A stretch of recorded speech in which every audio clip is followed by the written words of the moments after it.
Mula sa mga bundok ng Siberia hanggang sa mga templo ng Egypt, may mga bagay na itinago ng panahon.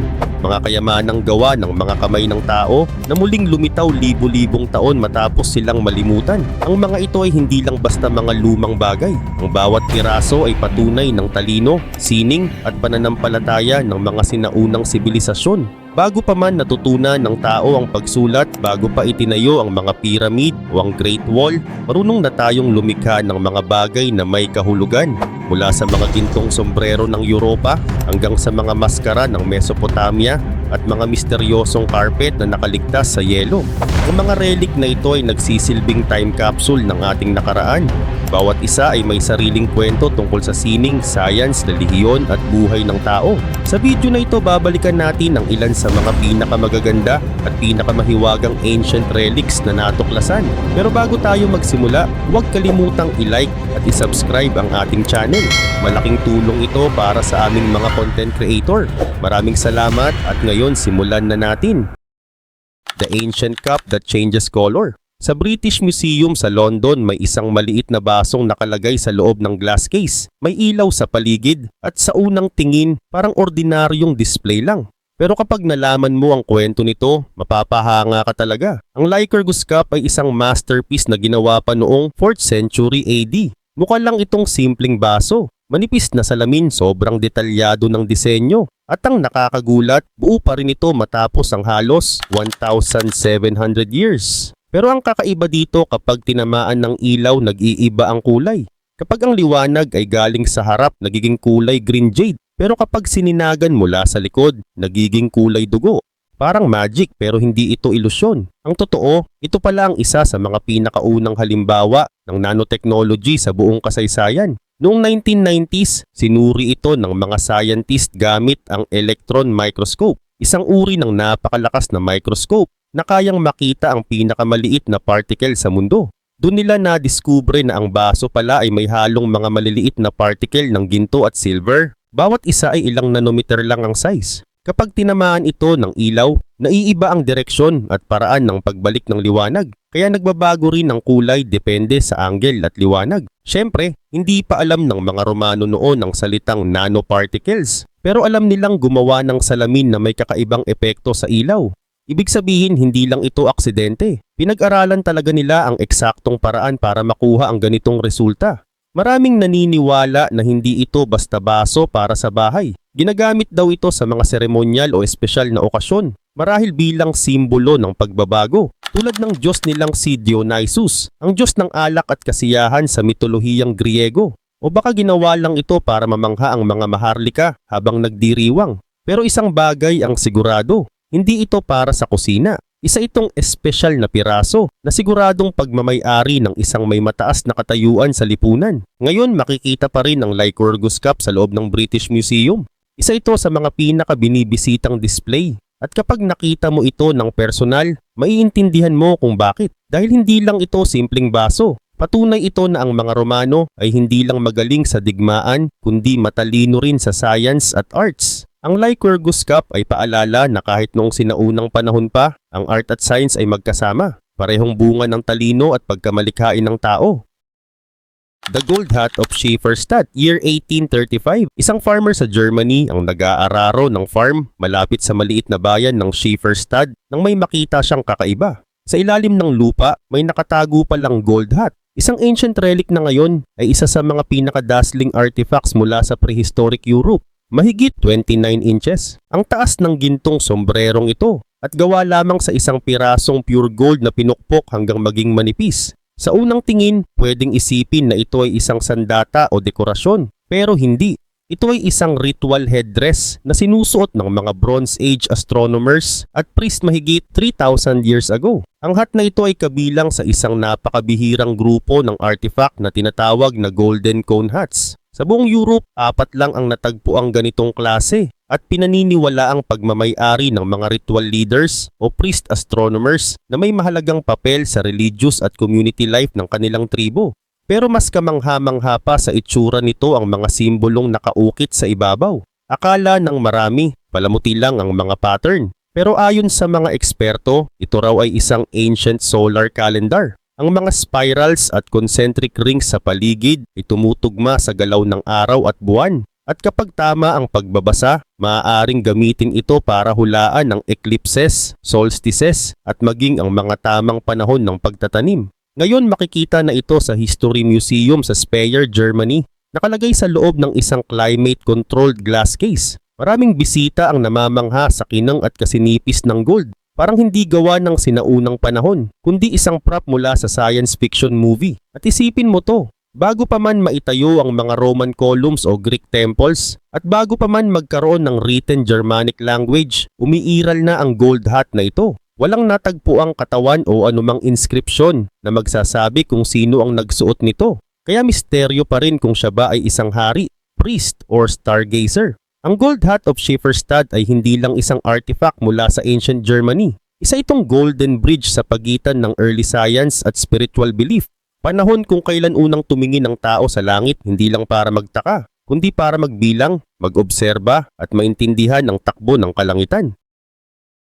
The Dendera Zodiac, isa ito sa mga pinakakamangha-manghang obra ng sinaunang Egypt. Isang bato na hindi lang palamuti, kundi representasyon ng kung paano nila naunawaan ang langit. Tinatawag itong Dendera Zodiac, isang ancient astronomical artifact na inukit sa siling ng templong inialay kay Hathor, ang Egyptian goddess of love, music at fertility. Gawa ito noong Greco-Roman period ng kasaysayan ng Egypt, tinatayang between 50 BCE and 50 CE. Isang bilog na stone bas-relief na nagpapakita ng hindi lang 12 zodiac signs ng Western astrology, kundi pati ng mga Babylonian, Egyptian at Hellenistic constellations at gods. Ibig sabihin pinaghalo rito ang kaalaman at pananampalataya ng iba't ibang sibilisasyon sa iisang kahanga-hangang obra. Matatagpuan dati ang zodiac na ito sa siling ng chapel sa loob ng Temple of Hathor sa Dendera, sa west bank ng Nile River, around 40 miles north ng Luxor. Hindi tulad ng mga tipikal na disenyo ng templo na symmetrical at tradisyonal,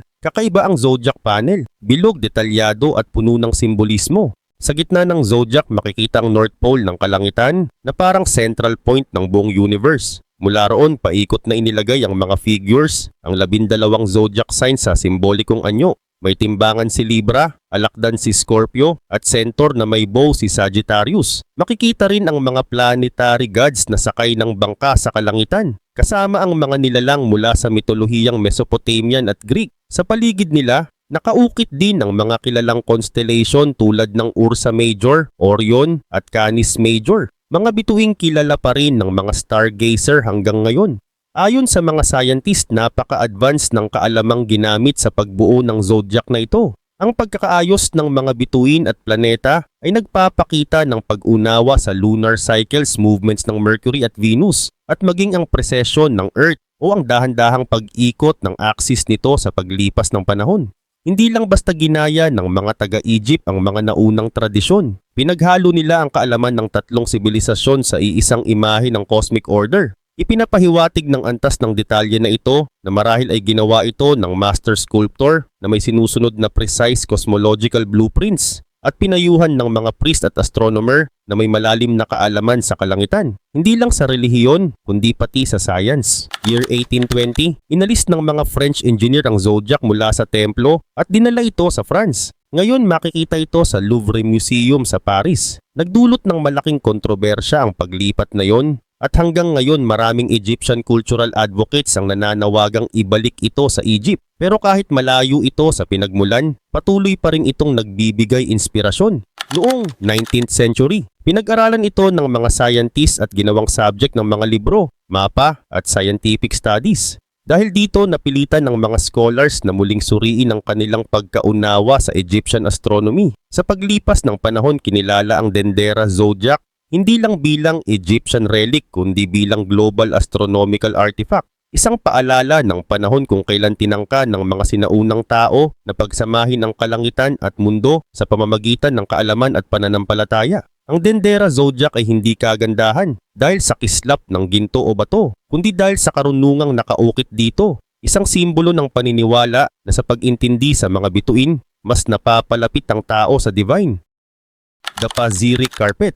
Isipin mong may isang obra na nilikha mahigit 2,000 years ago na imbak sa ilalim ng yelo at nang mabuksan parang kagagawa lang kahapon. Yan ang Pacific carpet, ang pinakamatandang rug sa buong mundo na hanggang ngayon ay buo pa rin. Natagpuan ito noong 1949 ng Russian archaeologist na si Sergei Rudenko sa isang burial mound na tinatawag na Pacific Kurgan, isang libingan ng isang prinsipe sa Altai Mountains ng Siberia. Dahil natabunan ng makapal na yelo at permafrost ang libingang ito, na natiling halos perpekto ang kondisyon ng carpet sa loob ng libu-libong taon. Gawa ito noong 5th century BCE at may sukat na 2 meters by 2 meters o mga 6.5 square feet. Pero higit pa sa laki nito, kamangha-mangha ang pagkakagawa. May mahigit 1.2 million nuts at bawat square inch ay may higit 360 nuts. Ibig sabihin sobrang advanced na ng weaving techniques ng panahong iyon bago pa man nagsimula ang kilalang Persian carpet industry.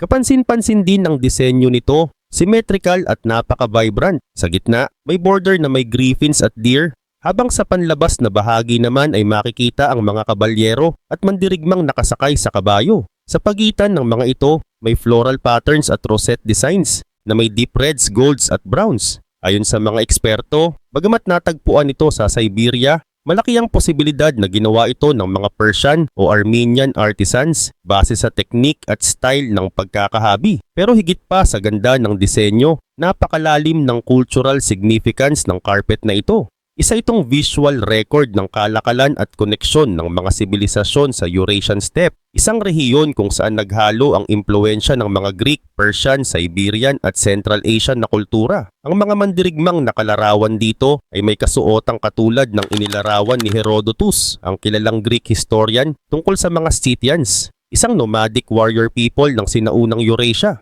Makikita sa carpet ang kanilang mga sandata, posisyon at maging ang mga detalyeng naglalarawan ng military traditions ng panahong iyon. Ngayon makikita ang Pacific carpet sa Hermitage Museum sa St. Petersburg, Russia, kung saan dinadayo ito ng libu-libong bisita taon-taon. Hindi lang dahil sa kulay o disenyo nito, kundi sa kwento ng pagkamalikhain at pagkakakilanlan ng tao. Laban sa panahon, lamig at libing, nakaligtas ang isang marupok na obra ng kamay. At sa bawat hibla nito, ipinaaalala ng Pacific carpet na kahit sa frozen heart ng sinaunang Siberia, ang sining at kultura ay buhay, humihinga at walang kamatayan.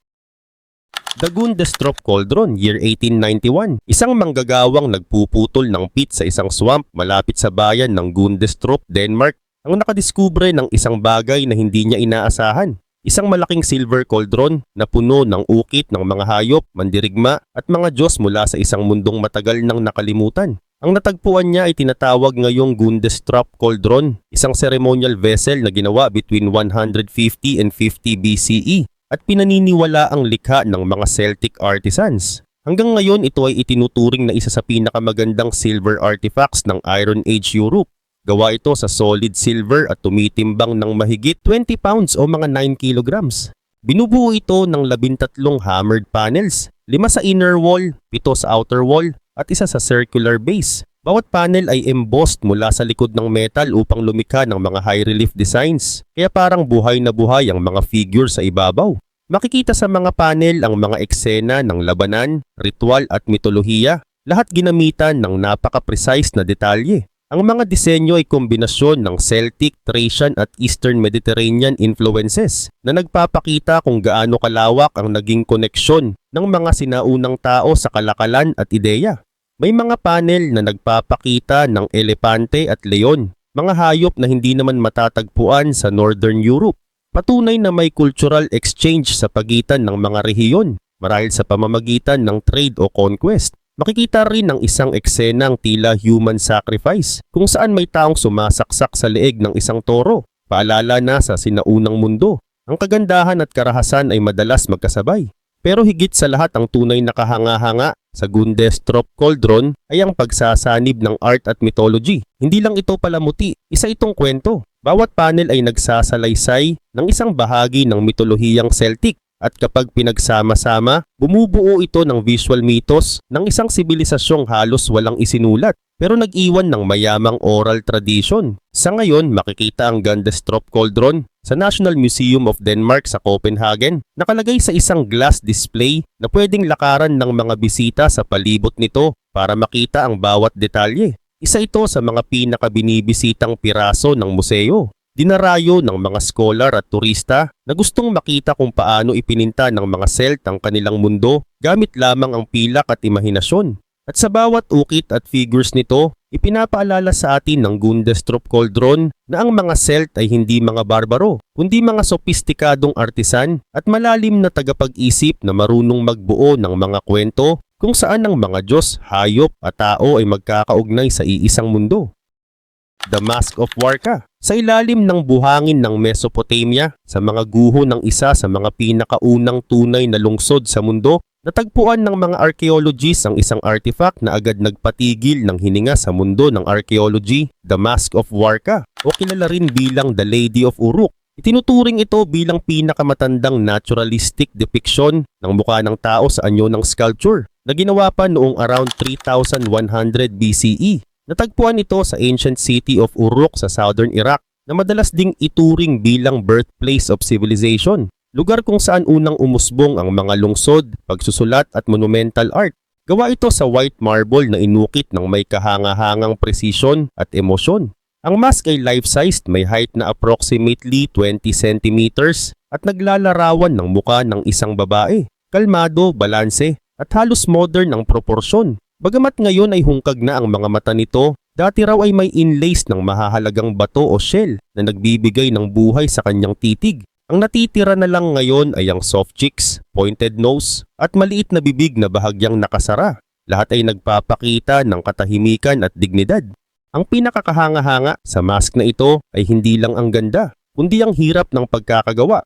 Ang marble ay hindi likas na matatagpuan sa Mesopotamia. Kaya malamang na inangkat pa ito mula sa Zagros Mountains sa northeast. At isipin mo, ginawa ito ng walang iron tools. Ang mga sinaunang artisan ay gumamit lang ng buhangin at bato bilang pang-ukit at pang-polish. Sa kabila nito, nakamit nila ang halos perpektong symmetry at napaka-smooth na finish, patunay ng mataas na antas ng artistry noong panahong yon. Ngunit kakaiba ang pagkakadiskubre rito. Hindi ito natagpuan sa altar o pedestal, kundi nakabaon ng nakadapa sa mga guho ng isang templong gumuho. Ayon sa mga eksperto, maaring itinago o inilibing ito noong panahon ng pagsalakay o pagpapalit ng pamahalaan. May ilan ding naniniwalang ritually buried ito bilang bahagi ng isang seremonya. Sa paglipas ng 1,000 taon, nabasag ang likod ng ulo, nawala ang mga tenga at kumupas ang ibabaw. Pero nanatiling buo ang muka, tila nagbabantay pa rin mula sa nakaraan. Ngunit hindi doon nagtapos ang kwento ng mask. Year 2003, matapos ang kaguluhan ng US-led invasion of Iraq, ninakaw ito mula sa Baghdad Museum. Ilang linggo itong nawala at inakalang tuluyan ng nawala sa kasaysayan. Hanggang sa isang tip ang nakatulong sa mga US forces na matagpuan ito. Nakabaon sa isang farm malapit sa Baghdad sa likod lamang ng isang lumang barn. Ngayon makikita na muli ang Mask of Warka sa isang refurbished museum gallery, kung saan ito ay nakatayong maringal. Mas matanda pa sa mga pyramid, mas matanda pa sa Stonehenge, at mas matanda pa sa mga unang batas na naisulat. At sa bawat tingin sa kanyang tahimik na muka, para bang nagpapaalala ito ng isang simpleng katotohanan. Kahit lumipas ang 1,000 taon, bumagsak ang mga kaharian at naglaho ang mga sibilisasyon, ang ekspresyon ng tao, ang muka ng emosyon at diwa ay nananatiling pareho. The Trundholm Sun Chariot.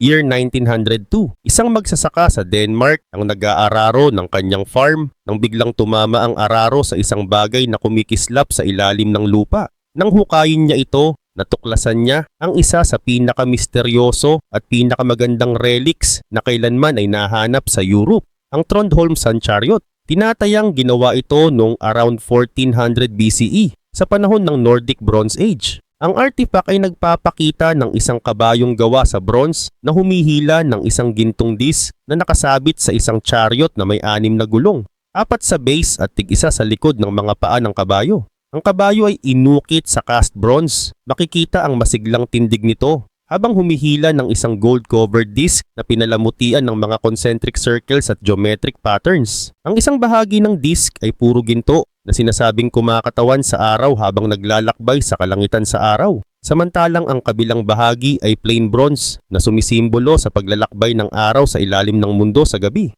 Ayon sa mga eksperto, maaaring may nakatagong astronomical meaning ang mga ukit nito. Ang mga tuldok at linya ay maaring tumutugma sa lunar at solar cycles at ginagamit para malaman ang seasons o solstices. Bagamat hindi pa ganap na napatutunayan ang lahat ng ito, walang duda na kamangha-mangha ang kombinasyon ng ganda at kahulugan ng artifact na ito. Hindi ito malaki o magarbong tulad ng mga monumento, pero sa simpleng anyo nito, ipinapakita nito ang pananaw ng mga sinaunang tao tungkol sa universo. Para sa kanila, ang araw ay sagrado. Araw-araw nila itong pinapanood na sumisikat at lumulubog. Kaya marahil ginawa nila ang sculpture na ito bilang parangal sa eternal cycle ng buhay. At kahit makalipas ang libu-libong taon, habang pinagmamasdan natin ang Trandholm Sun Chariot, parang nakikita pa rin natin ang kabayong tumatakbo sa kalangitan, dala ang araw sa kanyang likod. Isang paalala kung paano binigyan ng anyo ng mga sinaunang tao ang mga puwersang hindi nila kontrolado, pero marunong silang pahalagahan sa pamamagitan ng sining. The Olmec Colossal Heads. Sa gitna ng mga kagubatan ng Southern Mexico, may mga higanting muka na tila nakamasid mula sa nakaraan. Inukit mula sa naglalakihang block ng basalt stone at dinala ng milya-milya sa mabundok at masukal na lupain. Ang mga ito ay kilala bilang Olmec Colossal Heads. Isa sa mga pinaka-iconic at pinaka-misteryosong artifacts sa buong ancient Mesoamerica. Ang mga monumental na ulo na ito ay ginawa ng Olmec Civilization, isang kulturang umusbong between 1500 and 400 BCE, matagal bago pa dumating ang Maya at Aztec. At kahit mas naunang panahon sila nabuhay, kapansin-pansin ang sophisticated art at engineering na ipinakita nila. Sa kasalukuyan, may 17 colossal heads na natagpuan. May height mula 4 feet o 1.2 meters hanggang mahigit 11 feet o 3.4 meters at tumitimbang ng halos 50 tons bawat isa. Ipinaniniwala ng mga eksperto na ang mga ulo ay hindi representasyon ng mga Diyos, kundi mga tunay na pinuno ng Olmec Society. Kapansin-pansin ang detalye ng bawat muka, broad, round at may makakapal na labi at ilong. May mga mata na diretso at matalim ang tingin at karamihan ay may suot na elaborate helmet o headgear. Maaring ang mga helmet na ito ay simbolo ng military rank, ritual na tungkulin o mataas na katayuan sa lipunan. Pero ang pinaka nakakabilib, ginawa nila ito ng walang metal tools. Gamit lamang ang mga batong gamit sa pag-ukit, nagawa nilang bumuo ng mga estatwang kasing laki ng bahay. May proporsyon, detalye at ekspresyon na parang tunay na tao. Hanggang ngayon walang nakasulat na paliwanag mula sa mga Olmec kung sino ang mga taong inukit nila. Walang pangalan, walang kasaysayan at walang record ng mga seremonyang isinagawa para sa kanila. Ang tanging clue natin ay ang mga lugar kung saan natagpuan ang mga ulo. Kadalasan ay nasa mga ceremonial mounds o plazas na tila itinayo bilang pampublikong monumento ng kapangyarihan. Maaring itinayo ang mga ito para harapin ng mga tao o ang mga Diyos, mga simbolo ng rulership at divine authority. At kapag pinagmamasdan mo sila ngayon, hindi sila mukhang mga aninong gawa-gawa lang. Mukha silang totoong tao, mga pinunong matagal nang nawala sa kasaysayan, pero ang kanilang mga muka ay nananatili. Paalala na kahit libu-libong taon na ang lumipas, ang arts ay kayang magpanatili ng presensya, personalidad at kapangyarihan ng isang sibilisasyon. Ang Olmec Colossal Heads ay patunay na ang mga sinaunang tao ng Mesoamerica ay hindi basta-basta. Sila ay mga artist at builder na may kakayahang lumikha ng monumental art na hanggang ngayon ay nagbibigay ng tanong, paghanga at inspirasyon sa buong mundo.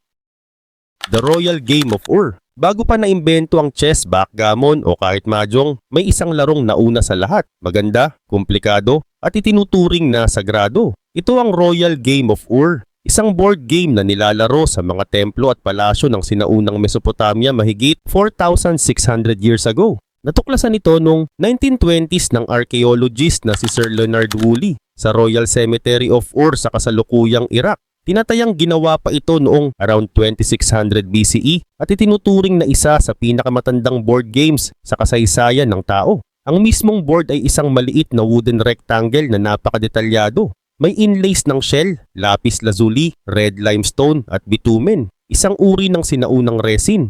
Kasama rin sa natagpuan ang mga game pieces at dice na ginawang napaka-artistic, bawat isa ay may mga bilog at tuldok na disenyo. Nang matagpuan ito sa loob ng mga royal tombs, bahagi ito ng mga burial offerings, mga gamit na isinasama sa libing ng mga maharlika upang madala nila sa afterlife. Ibig sabihin hindi lang ito libangan, may relihiyosong kahulugan din ang larong ito para sa mga Sumerian. Ang layout ng board ay kakaiba. May 20 squares na nakaayos sa dalawang grupo. Isang bahagi na may 3 rows of 4 squares at isa pang bahagi na may 3 rows of 2 squares na pinagdurugtong ng isang central corridor na may 2 by 3 squares. Doon dumadaan ang mga game pieces sa isang looping path, parang karerahan sa sinaunang panahon. Matagal na misteryo kung paano ito nilalaro. Hanggang noong 1980 nang matranslate ng British Museum curator Irving Finkel ang isang clay tablet mula sa Babylon na naglalarawan ng rules ng laro. Ayon sa tablet, ito pala ay isang race game kung saan ang mga players ay nagpapaunahan na maubos ang kanilang pieces gamit ang tetrahedral dice. Kung sino ang unang makaalis ng lahat ng tokens sa board, siya ang panalo. Simple sa paningin pero nangangailangan ng diskarte, swerte at tiyaga. Ang disenyo ng Royal Game of Ur ay napaka-elegante. Ang lapis lazuli na ginamit dito ay hindi basta ornamental. Simbolo ito ng kayamanan at pabor ng mga Diyos sa kulturang Sumerian. Ipinapakita rin ng laro kung gaano ka-advance ang lipunan nila noon. May mga artisan na expert sa paggawa, may access sa rare materials, at may mga patron na kayang magpagawa ng ganitong kagamitang pang-ritual at recreation. Ngayon ang orihinal na board at mga pyesa ay nakadisplay sa British Museum sa London at isa ito sa mga pinakabinibisitang artifact doon. At sa tuwing tinitingnan ito ng mga bisita, parang nabubuhay muli ang isang sandali mula sa nakaraan. Isang panahon kung kailan ang mga tao ay naghahanap ng saya, karunungan at koneksyon sa universe sa simpleng pag-ikot ng dice sa isang laro ng swerte at diskarte.